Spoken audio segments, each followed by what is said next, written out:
this bullseye concept, I think it's a moving target. That's the thing with morality and even ethics. Yeah. What I think is morally and ethically appropriate is different than what someone would have thought 200 years ago. Right.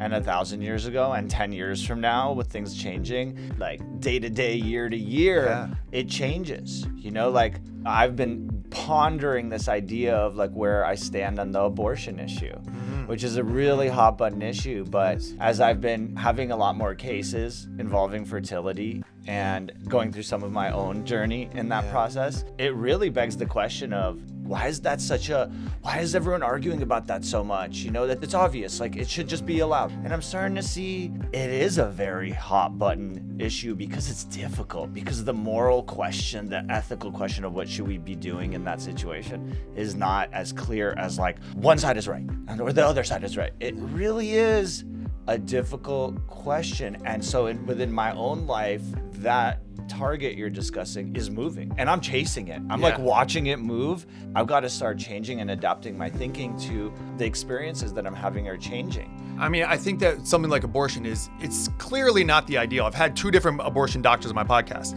and I got them to admit, like, it's not the ideal situation. And to have an abortion too, it's not just one, let's say bad decision. There were a lot of bad decisions that led up to that. What is the ideal situation? A baby to be born in a loving family with lots of resources. And so the further you get away from that, then the further it would be, away from something that's moral. But it gets really tricky, because what do you do about the girl who's been abused? Or what do you do about a kid who didn't learn sex ed, and then so they don't know, like the repercussions of their actions or the water that they're swimming in? It gets really, really tricky on both sides. So what we can do is come together. That's my whole thing, is like arguing, discussing with people who are on opposing views, and like, where can you agree? Where can we agree? We can agree that this would be the ideal. Okay. So if we can agree that the ideal would be a baby born with a loving family with lots of resources. Okay. So then we take one step back. How do we get there? And that's where we can start to disagree. But if we agree on the trunk of the tree and then disagree on the branches, that's better than starting at the branches.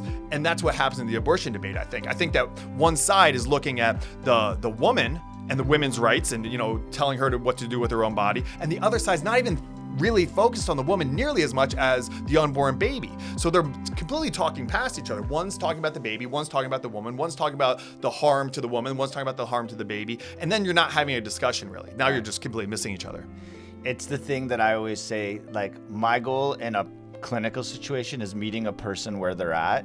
And that's what we really need to do with these moral and ethical questions. And again, it's why I think your channel is so like enriching, like it's so good for anyone to listen to, because you realize that any difficult conversation, when you try to meet each other at the trunk of the tree instead of like then you can have a real discussion. You don't need to get mad at each other. And I think, like, in a time where everyone is so polarized, your voice is one that sort of at least reminds me that you can have a smart, thoughtful conversation without just getting upset.